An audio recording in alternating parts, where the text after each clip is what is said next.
welcome, welcome, welcome to the Pixelated Sausage Show. Hi.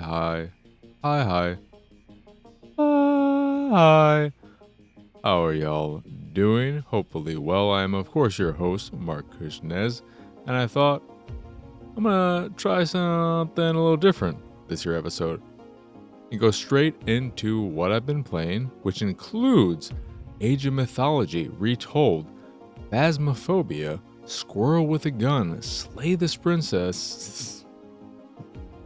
Yeah, Slay the Princess. I don't know what this princess is, but I'd like to meet her. Unholy. Unholy is the name of the game. Pinball M, the Camp Bloodbrook table, Super XYX, and MindSeize. And Slay this Prince. Why do I keep saying it's princess? Slay the Princess is the pristine cut, I think it is called, making its way to, I can't remember if it was on Switch originally, but it's on Xbox and I believe PlayStation as well. I played it on Xbox. I did originally play it on PC many moons ago. It was a game that intrigued me and interested me so much that I said, yes, I will take a PC code. I will play this on PC because I'm digging what this game is throwing out there. I don't know if it's coming to consoles, but I want to play it. So that is what you can look forward to. I really hate my haircut, and it makes me want to reattempt growing my hair out again. I need to ask my one person who has had long hair in the past and has medium hair now, I think. I forget where your hair is at currently. He who shall not be named. I don't know why I've mentioned, it's just, yeah, shut up. But I want to do it properly this time. Off of a fresh haircut, go in to get maintenance however long or how frequently I'm supposed to do that. What I'm supposed to say to them exactly. Do I just tell the stylist, hey, I'm growing my hair out. All I want is a little cleanup. Get rid of any loose ends. Is that what you call them? Loose ends? Stray ends? Frayed ends? Just get rid of whatever needs. Just fucking clean this shit up, alright? Let me grow it out. And speaking of hair, I've noticed what I believe to be are some gray hairs finally showing up in more prevalent ways. They could not be gray, but they seem to be gray. And I said to myself, I don't know why I sighed there. I just had to take a breath and I figured fucking let it out. I said to myself, when it gets to the point where I can really notice it and other people can notice the gray hairs, I will make a proper and real attempt to regrow out the beard just to see where my facial hair lies with all of the grays. But this could be a very slow endeavor because it took me long enough to even feel like I can confidently say there are some grays in there. But maybe they're not grays because my hair has always been a bit of a mishmash of mostly this, but then sprinkle. Here's some bleached blonde hair. My fucking facial hair especially ranges from brown to bleached blonde and red, and it's a fucking mess. But also, I wanted to ask you, the listener and or viewer, for questions. If I figured I would throw this out there to encourage engagement, potentially. But if you have any gaming specific related questions, because anything else can be relegated to the Patreon exclusive Q&A. What is Patreon? You don't know? Go to patreon.com/pxs. Find out more there. The best way I can sell this to two people in particular, and I was going to say in specificer, but in particular, Conan and Jordan, if you join, you'll be in the Cool Kids Club. And if you're in the Cool Kids Club, you know who isn't? Wanster. And then we can all just hang out in the Cool Kids Club, and Wanster can be like, where'd everyone go? You know that GIF of John Travolta from Pulp Fiction, where he walks in, he's got his little fucking jacket over his arm. He's like, huh? Where everyone be? I don't remember what scene that's from, but whatever it is, we can turn Wanster into John Travolta. Don't you want to turn Wanster into John Travolta? Maybe Wanster wants to be John Travolta. I don't know. I might be excited about that. But patreon.com/pxs. For all other questions not related to games. But if you have gamer-related questions, whether it is regarding a piece of recent news or just something in general, leave a comment on this here episode, but always leave a comment on the most recent episode, and I will cover it. I will respond. I will do what I do in the following episode. Just some thoughts out there. And then I think I said, you know what I want to do mostly is jump into what I've been playing and just have it be that for this show. Sans any questions, stuff like that. Maybe some news. And just let it be a free-flowing thing where I can ramble on like I do. Instead of rambling on at the beginning only, just fucking let it be this free-flowing fucking thing. It is hot in my house because we had a little, not what I would call a heat wave here in Chicago, but these last 2 days have been in the 80s around-ish, or around 80 that is, and it's been cool as of late. So we transitioned from AC to heat, and I'm not going to turn on the AC for these 2. It's hot on the first floor, and it's hot in my room because I got all these electronics going on. So it's a little bit musty and muggy and unpleasant right now. So you're welcome for that. But before I get to what I've been playing, I just remembered there was a piece of news that I wanted to cover. I saved a few. I just saved 2. One was, let me open this window. It was just about the Microsoft CEO pay raising 63% to 79 million. Just being like, you know, how much did it cost? I know Microsoft as a whole, it's not Xbox. I'm just thinking, you know, how much did it cost to keep? What's it, Arcane out of them in business for an extra year? I know majority of it's stocks and all. It's just, I look at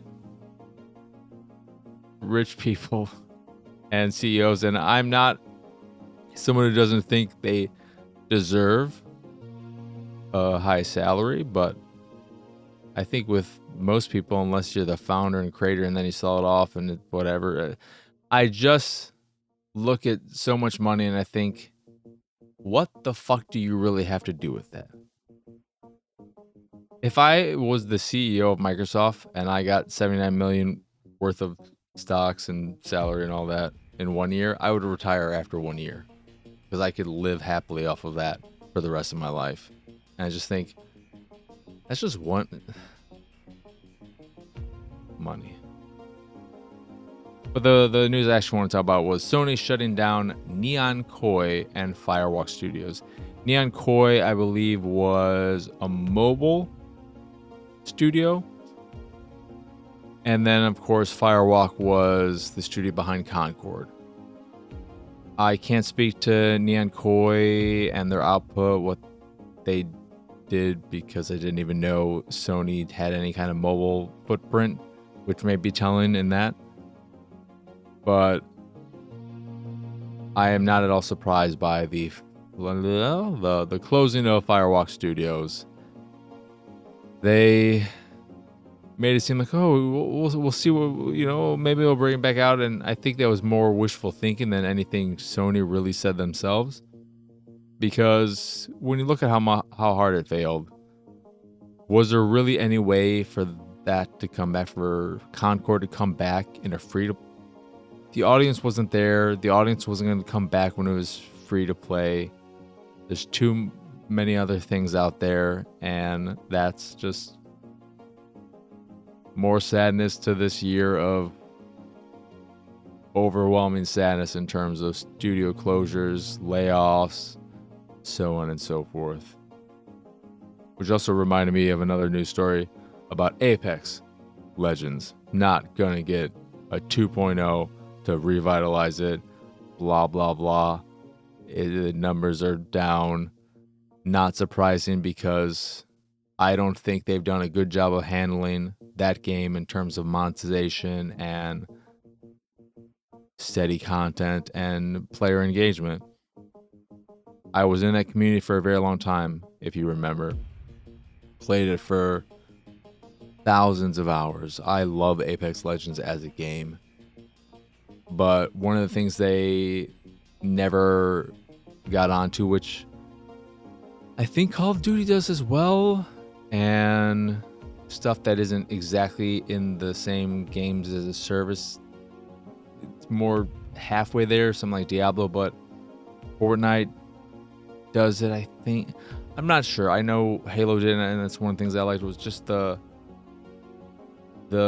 fact that with battle passes, game passes, not game passes, but battle passes and the like, season passes, you don't have to do it when the current season is happening. You can go back, and the thing about having battle passes that you have to do here and now is that it eventually or immediately will turn the games as a service experience into something that feels more like a necessity, like a job, than a choice. If you give people all this content and allow them to choose how they engage with it, when they engage with it, how much they have to engage with it in any certain time, I feel at least that they are much more likely to stick around because they are choosing to engage with it instead of feeling forced to, like they have to, or they'll miss out, because eventually that's going to lead to burnout. That is part of why I mostly wanted to cut my ties with it, because I wanted to move on and give myself that time for other games and other stuff in general, whether it be watching a movie or giving myself some time to relax and work on me. But another part of it was the fact that I got sick and tired of the way they handle monetization, these events they would have, and the way they didn't seem to really listen and care about their community. But enough about all that. Let's get on to what I've been playing. The blunt, not the blunt. I realize this as well. I've always had reading comprehension issues, so I can read a sentence, a paragraph, a page, and I know the words. I'm able to read through it, but what I'm reading does not register in my head as something that I understand. And it's very frustrating, and especially frustrating when I was a kid, and instead of, because this is something I realized much later in life, because when I was a kid, I had issues with English, but in 7th grade, the teacher brought me, she didn't bring me aside, she had my parents come in and talk to us, and her basic conclusion was just the fact, she just said I was lazy, essentially, and wanted to hold me back a grade. And thankfully the head teacher of the grade, Miss Sharton, who was the math teacher, disagreed with that decision, and I didn't get held back. But no one battled against the idea that maybe it wasn't laziness. Maybe there was something going on. But as a kid, I wasn't going to say anything. It's funny talking to my parents about this kind of stuff, not recently, but things that happen when you're a kid in the past that you don't bring up, that you keep to yourself, and them wondering why you never said anything.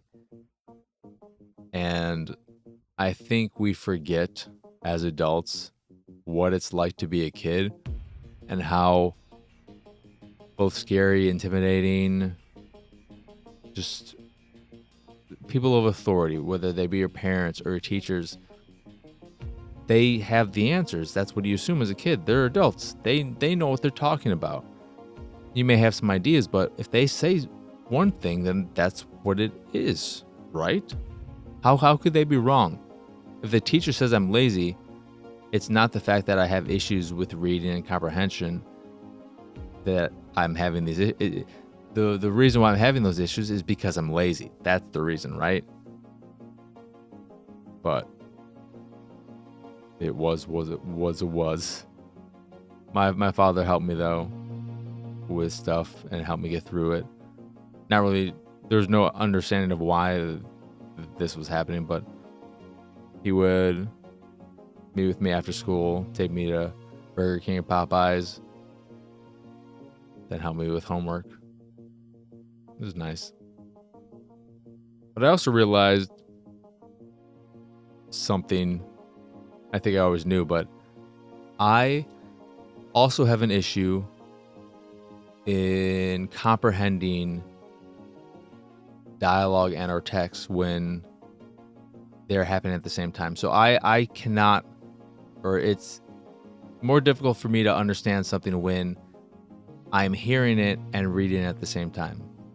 So in a class, for instance, where someone is reading a passage and we're supposed to be reading along, and then someone will read the next one, and so on and so forth. Or in the case of games where you have cutscenes and then you have subtitles at the same time. A lot of people like to have subtitles on because they feel they're better able to understand it and get it and all that jazz. For me, I always turn them off for that reason. And I never really articulated that and why I don't like subtitles. I think I just said I don't like subtitles. But that is why I was playing a game and thinking to myself, I'm hearing this and I'm reading this and I don't know what the fuck is happening because I can't I'm understanding that I'm getting these two versions of the same story, the same text, and my mind can't mash them together and instead trying to comprehend both at the same time, and therefore it's just a fucking mess. But enough about all that. Let us really get on to what I've been playing. Started with Age of Mythology Retold. And this is one of those things where, what is it again? I have to say the Xbox sent me a code. And I don't know if that's all I have to say. Because with Xbox and PlayStation, when you get codes, you have to say, hey, don't fucking tell them. You gotta tell them within the first minute. Because it's fucking view key. Disclosure, I received a free review copy of this product. There you go. All right. You specifically have to say that with Xbox, PlayStation, probably Nintendo as well. Because, I don't know. It is what it is. But this is a real-time strategy game that is, I guess, a bit of a remaster of the games in the past, a mashup, because there were two of them. I'm not exactly sure about that legacy, but I have never played this. I played a bit on console, where I don't think there's mouse and keyboard support. I didn't see it listed on the store page, but in one of the menus, there's some stuff that may just be stuff that is carried over from the PC version. But played a bit of it, and I think what it helped me realize, because I like the idea of it conceptually, of having these mythological creatures in it, and it functions well enough on gamepad. There's a tutorial that is very, very shitty. It is an awful tutorial, but I think the campaign is maybe supposed to work as a bit of a tutorial, a long tutorial, and then the real meat of the game is in multiplayer or single player skirmishes. But the tutorial is just, hey, this is how you select units, this is how you move units, this is how you select multiple units, and this is how you move units while having them attack on the way. And that was basically it. And I thought to myself, huh, Is that all there is to this game? Is there no building? Is there no resource gathering? Is that all automated? And all I have to worry about is moving?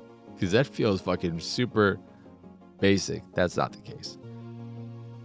But I played a bit of it, and it's okay. I don't feel fully or really capable of judging, because I think what it helped me realize is that I don't like real-time strategy games. And maybe they're more complicated, more intricate, more interesting now, because this does feel very dated. Visually, it looks all right, but it definitely looks like it has its roots in the past. But in playing it, what it feels like, and I don't know if this is what a lot of real-time strategy games are, or if it's just this because it has a bit of a dated design, but it feels like all you're doing is collecting resources, advancing your thing, increasing your population, building an army, and just spending 90 to 95% of your time building up your army so that you can smash your army into the opposing team's army in that last 5% of the game.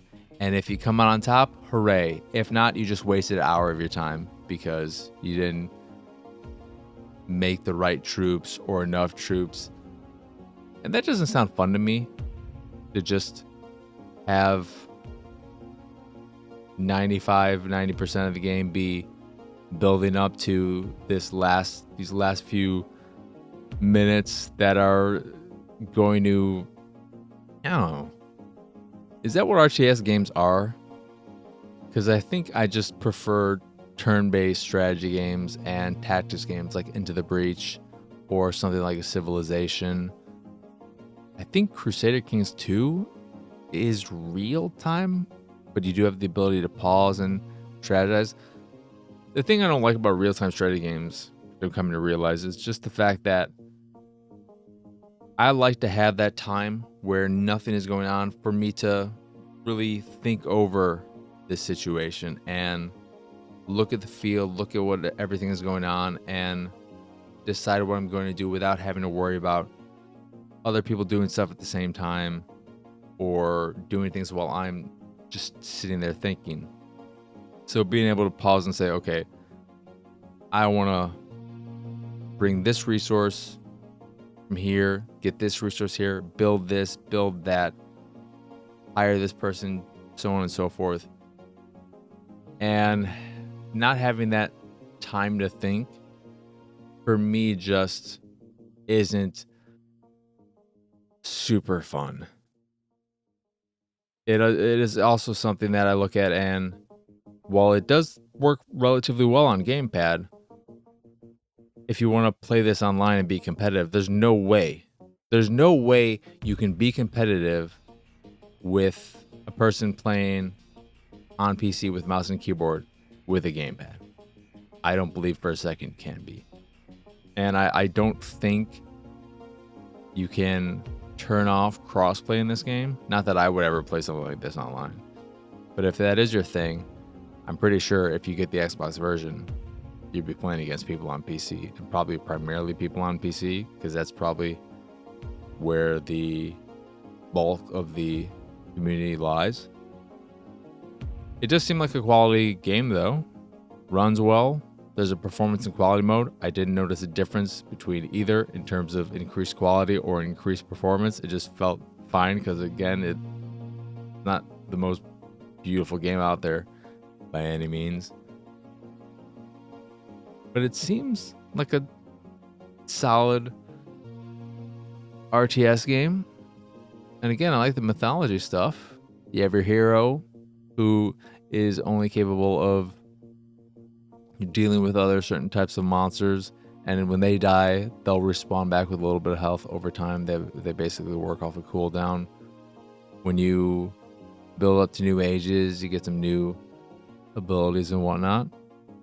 And there's a variety to the mythologies in the game. I think there are 4: Greek, Norse, Atlantia. Can't remember exactly. But I think it's just a case of a game not being for me. I would love any recommendations for RTS games I might jive with more. I think I saw a short little list of RTS games that do include pausing so that you can think about your strategy and your tactics in the meantime, like Company of Heroes, maybe. But there's no playing with time here. And that would also help in the instance where you just want to worry about resource gathering and you want to speed it up a little bit so that you can get those resources faster and move the game along. Instead of it being this one pace, you're doing all this build up for this smashy smash, and then you die and you have to start all over. That happened to me in one thing where I didn't build up my army well enough, and then I watched them all perish, and I'm like, I'm not gonna go back and just load up the last save, and I said, okay, well, I'm gonna get way more. I'm gonna get as big of an army as I can, take more time, and then I beat that particular mission. But I just think it's not exactly for me. Or again, it could just be that it is a dated game that will speak to hardcore RTS fans or fans of the series who are happy to see it return in some form. That is, again, Age of Mythology Retold. Next, we have Phasmophobia, which is finally making its way to consoles in early access, so game preview on Xbox. And I don't know how that is handled on PlayStation. Does it just get an early access title? Did they just use the same early access like Steam, or do they not mention it at all in any way? I'm not sure. But I'm playing on Xbox, and I played a bit of it. Seems very, very cool. And I know more about what is going on in it thanks to some of the recent Red Letter Media videos where they went on a little bit of a spirit hunt. The thing about it, one, there's a surprising amount of stuff going on in the game and things for you to do and tools for you to use. There are seemingly a lot of hunts you can go on now because the game's been out on PC for a while. And it's busy. There's a lot in there, which is nice.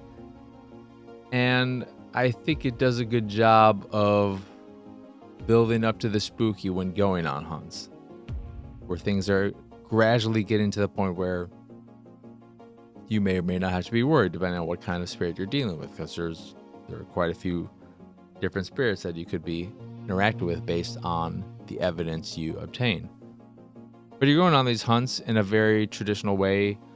If you've ever watched a ghost hunter type video, one of those shows where you have your tools, you have black lights, spirit boxes, video cams with night vision.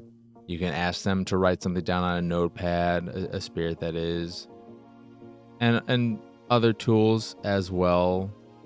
You have thermometers for cool spots, and as you're searching the various locations for evidence to figure out what is going on, you'll deal with it. The thing is, I played it single player, and that was okay. But this is a game that 100,000% needs to be played with other people, and specifically a core group of regulars, friends, and not strangers. What I find funny is that in the settings tab, or whatever it was, there is even a tab for blocked players, because the game knows you will run into enough idiots when playing with randoms that you're going to have a meaty list of block players. But this is a game where I genuinely would love to have a core group of people to play it with. I don't know if it would be a regular thing, but I think from a conceptual standpoint of just going on these ghost hunts in a very realistic, for lack of a better word, way would be a lot of fun with good people. If you got the right group who works together, and you can fuck with each other, kind of mess with each other, but overall, a good group of people who you trust. I think you'd have a lot of fun with it. I just don't think, even though single player is an option, that is a viable option for full enjoyment, or even that much enjoyment. Because in going around having these tools, you can only carry, I think, 3 tools at a time. So if you're going by yourself, you are significantly limited in what you can do and how tedious everything becomes, having to go back for various tools and whatnot. So if you have a team, you can have somebody whose job is doing this, and your job is this other thing, and then so on. So check it out if you want to do some ghost hunting with a buddy or two. And since it is a game preview game, you should get that 2-hour trial or so. And I think the way the trials work is that it's just the full game. It's just for that period of time. So you should be able to try it out online with people as well. That's Phasmophobia, though. Next, we have Squirrel with a Gun, which is a meme game 100%. I was concerned about it when I first started playing it, because you're in this facility, you see this golden acorn or some shit, and you're like, I fucking want that. And the majority of that opening bit is a lot of platforming that doesn't feel good. The shooting doesn't feel that great either. Moving around is whatever, but you're just moving around this facility, leaving it until you reach the streets above and this small little town, you can call it, but it's more like a little block with some houses and a park, and there's a skate park there too. But that opening bit sucks. And overall, from a game standpoint, it is not a good feeling shooter. It's not a good feeling platformer. But there is a charm to it, and it falls into the same camp as something like Goat Simulator, where you probably will enjoy watching other people play it more than playing it yourself. However, unlike Goat Simulator, which is very physics-based and just wonky, I don't like the way the goat controls or the way the gameplay works. You're sticking your tongue to shit and you're fucking spinning shit all over the place and watching things go crazy. This does at least feel more competent as a game. You're a squirrel, general platforming, and then you get guns here and there, and you can shoot enemies. You can go up to random civilians, crawl up them, snap their neck. Doesn't look that great, but when you reach that little town area, and then you have a bunch of goals, you want to get these acorns, and you can climb up poles to find information about where things of interest are, points of interest are, very Assassin's Creed like.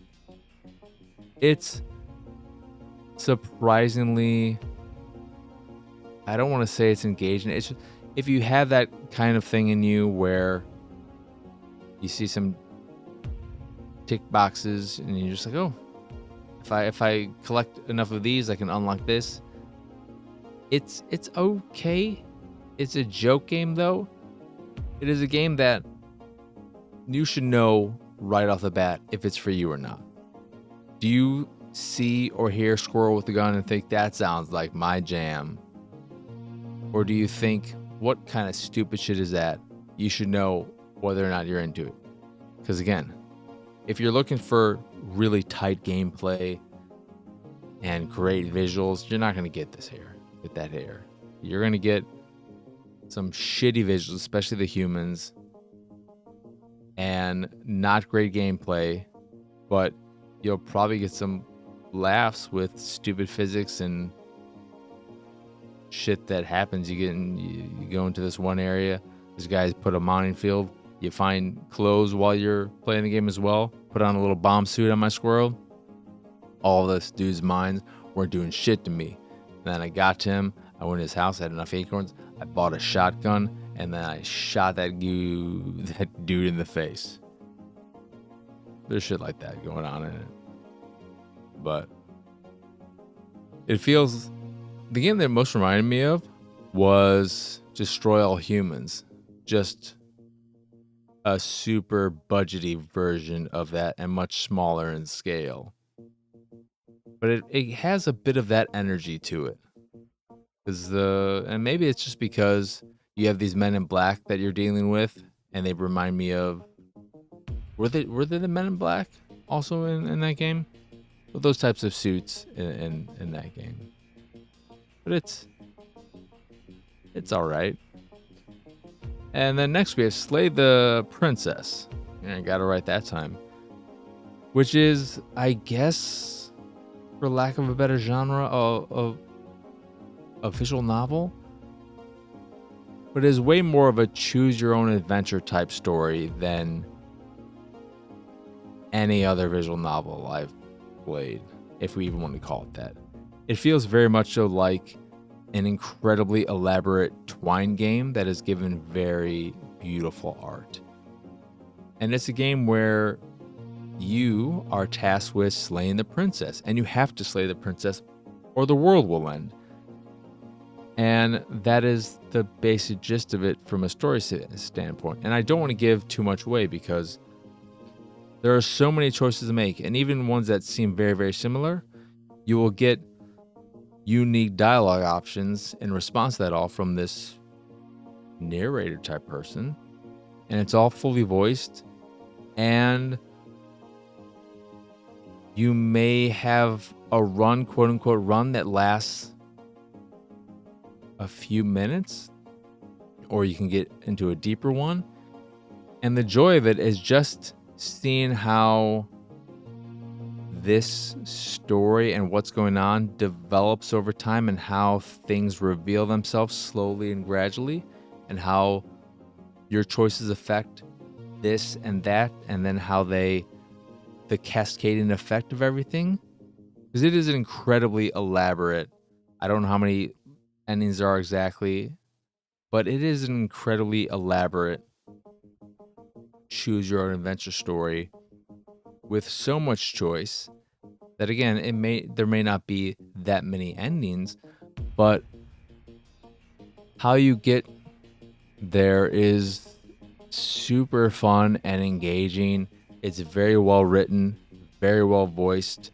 It is just the kind of thing I'm looking for when it comes to, again, quote unquote, visual novels, where it utilizes the fact that it's a game and it's not just here's a bunch of reading. Because it's one of those games where you can spoil it so easily, and since it is, even though it's an old game, it's gotten this new release, I want to keep it fresh and just say, Slay this Princess? Son of a bitch. I thought we were over that. I guess not.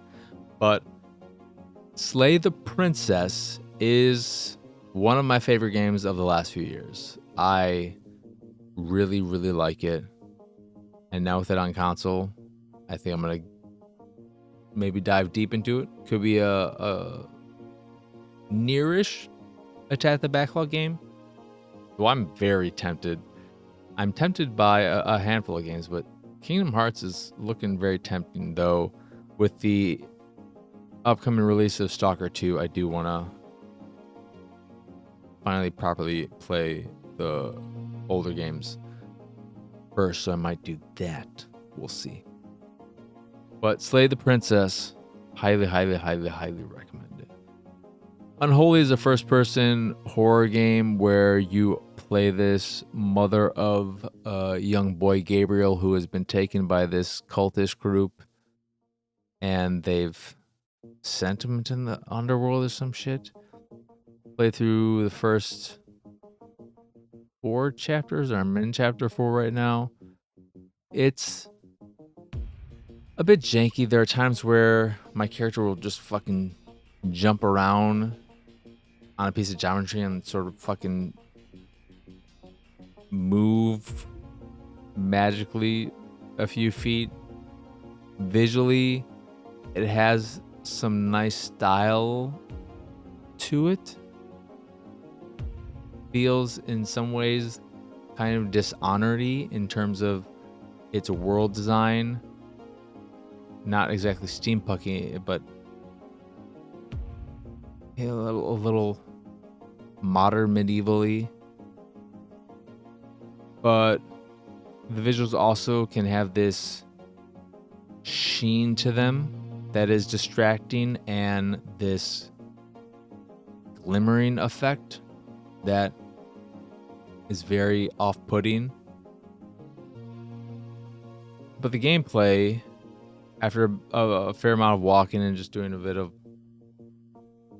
looking for clues, mild puzzling, it introduces stealth in both avoiding these zombie-like creatures and then these more dishonored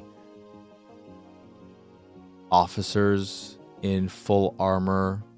You want to avoid the light, and that becomes more tedious than fun, because the path and the way they work is just, it feels like they are drawn to you regardless of whether you're in shadow or anything.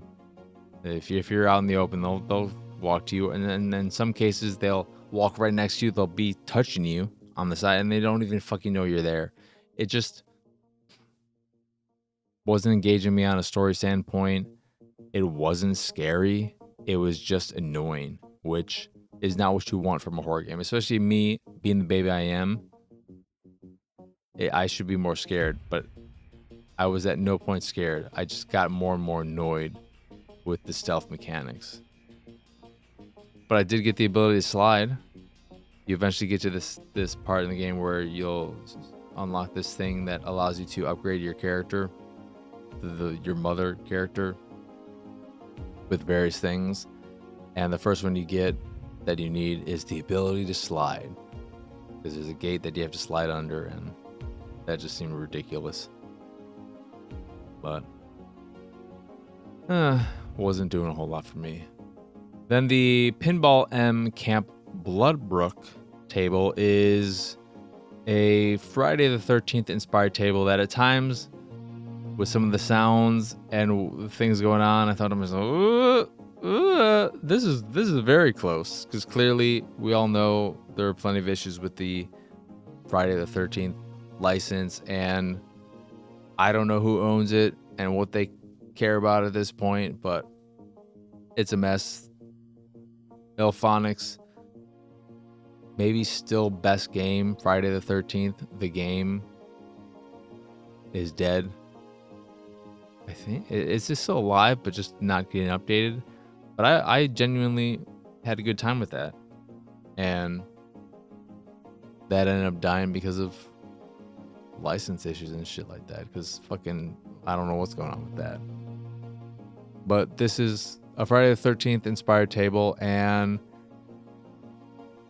it is, I'm trying to remember how I felt about it. It might be my favorite of the Pinball M tables. I think it does a really good job of taking that inspiration and making a table out of it. It does. The thing about it though is that it's hard not to know what it's inspired by and feel like it is an imitation, and that you wish it was properly licensed.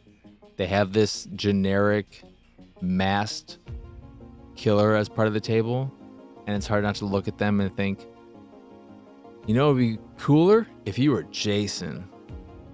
but it is what it is. You gotta deal with what you have to deal with. But all that aside, the table looks great, plays well. The sound, which at times there are things where it has that, and I'm thinking to myself, man, am I playing is this just Friday the 13th? So at times, thanks to the audio design, it tricks me into thinking it's an actual Friday the 13th table. It has this nice narrator as well, who I think does a good job. It's a solid table. Feels good. I look at the high score, the number one score, and I think to myself, what the fuck? The high score is like 2 billion, the person in the number one spot. My high score is, I think, 22 million. Look at it. I like pinball. I will never be good at pinball. God bless you, pinball wizards. I don't know what you're doing. I will never understand tilting and how to make it work in my advantage. But if you... The thing about these pinball tables is that I look at them and I think, well, if you're a pinball fan, you're probably buying all the pinball tables, right? Why would you not? If you love pinball, you don't have many options out there. When a new table arises, you're going to get it. But I don't think there's anyone who has yet to check out Pinball M and sees this and is going to say, now I'm finally going to check out Pinball M. No, you're going to buy this table along with all the other tables you already own. But if you are that rare beast, this is a solid table. One of my favorite in the Pinball M collection, which is a much smaller collection. I somewhat understand the separation from a thematic standpoint, but at the same time, I don't think it works that way. But I would like it if you have this standalone version for maybe people who just want horror-themed tables, monster-themed tables, but allowed us Pinball FX owners as well to import and use and play those tables in proper the grand Pinball FX space in that game. Because I would rather have all the tables in one collection than these two separate launchers. And that's just me though.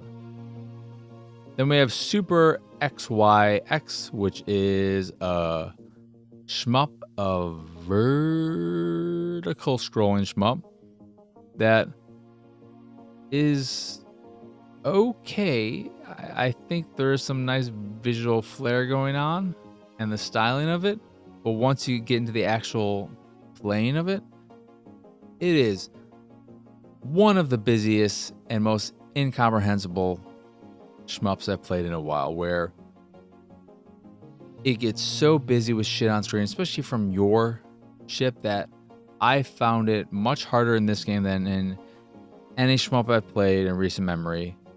Much easier to lose track of your ship. And I was dying a bunch just because with everything going on screen, I fucking forgot where my ship was. And that wasn't a lot of fun. So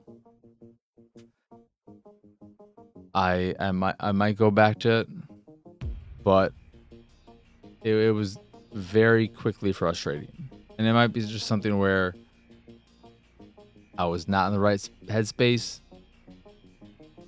but even when I was focusing on just looking at my ship and not everything else, it just didn't feel that great. And the way you can power up your ship too with some of these, the power-ups and the projectiles that come, it's just like fucking, now that the screen is just nothing but projectiles. I can't see fucking shit. And wasn't doing a whole lot for me. Last we have MindSeize, which is a Metroidvania-like with some solid art. I think the art overall is pretty solid from both an environmental standpoint and character standpoint. I think there are some cool creature designs, and the environmental art is pretty solid except for finer details, like a tree might have these gooey veins on it, and those don't look that great. The story is you play a father who, I forget if it's your daughter or son. They have their mind seized by these Ascended, I think they're called. And you want to rescue them, but in the commotion when this was happening, you were paralyzed from the waist down. And you work with this group who allows you to send your mind essence into this mechanized robot-like humanoid thing. It just looks like a power suit down on the surface, and you're gonna save things that way. But the game looks pretty alright, like I said, and has some nice animation to it as well. I think there's some really cool creature designs, some derivative ones, some uninspired ones, but there's some unique creature designs in there. And overall, playing it is solid. You have at the start, a basic assault rifle and a sword, and that feels pretty good. What doesn't feel good and what kills the game for me, it is something I could deal with and get used to probably, but I think it is an insane decision and you can't change it in the settings. Mapped to the A button is the grenade, which you don't have at the start of the game. X is your gun and Y is your sword. B is jump. Why the fuck is B your jump? I'm playing on Xbox, so the A button or the X button on PlayStation, that is where your thumb, most people's thumbs will naturally lie. And that should just be the jump. Why do things differently? I don't understand, unless you have a really good fucking reason, why stray from the norm, from the usual, from the expected to be different. Is it just to be different? Is that why you want to make jumping feel like shit by putting on the B button? And then that makes it so that jumping and shooting at the same time is way more of a fucking pain in the ass, because now instead of having the buttons next to each other, they're on two opposite ends. Fucking sucks. And you can say, well, now you can jump and use the sword at the same time. You don't need to. You can jump and then lift up your thumb to attack when you need to with the sword. But jumping and shooting at the same time is something you want to do so that you have this constant firing of bullets regardless of where you are in your jump. And jumping just feels better when it's on the A button. That's the way it should be. And for me at least, it may seem stupid, but that kills the game for me. I played through a bit of it and was genuinely bummed by that because, like I said, I thought it looked pretty good. I like the animation. I like the gameplay for the most part, but not the all part. And that all part is very important because the part that I didn't like was the jumping. And you're going to do a lot of jumping in a game like this. So if you are like me and think that you would not jive with having the jump button on the B button or on the circle button on PlayStation, then high five. Anywho, that's it. That'll do it for this year episode of the Pixelated Sausage Show. Once again, I am Marcus Ness. Y'all can find me pretty much everywhere at PX Sausage. If you enjoy this here show or any stuff, any of the stuff I do and what have you, you can support me and my nonsense over at patreon.com/PXS. There you can get access to a monthly Q&A. Oh, there's something weird going on right there. Patreon.com/PXS. There you can get access to a monthly Q&A, some fancy Discord roles, a private Discord channel called the Cool Kids Club. Conan, Jordan, let's turn Monster into John Travolta. As well as random drops here and there and more depending on your tier. Or you could just support me if that is your fancy. That is again patreon.com/PXS. In addition to the Patreon, you can find links to the site, the YouTube, the Discord, and so much more over at pxsausage.com. But that is it. That is all. I just realized this is coming out on Halloween, so if you are a parent, and I know there are a lot of older folk who are listeners, if you are a parent and taking your kid out trick-or-treating, stay safe. Check the bag for... That was an actual thing, right? Was it somebody putting razor blades in candy or just including loose... just stay safe. Enjoy the trick-or-treating. Enjoy the costuming. Enjoy the candy. And don't disrespect candy corn, all right? Because candy corn is great. Hottest take of this episode. But have a enjoyable holiday, all y'all. Whether you're an adult who's going to have a nice little party, get-together thing, or a parent taking your kid out trick-or-treating, or anywhere in between. But that is it. That is all. As always, thank you for watching or listening. I hope you enjoyed this here episode, and I hope you have both a wonderful rest of your day, a lovely rest of your week, and a wonderful weekend. But for now, adios, arrivederci. Bye bye.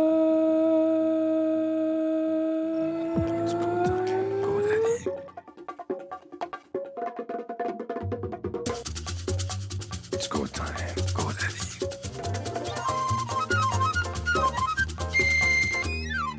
It's go time, go daddy.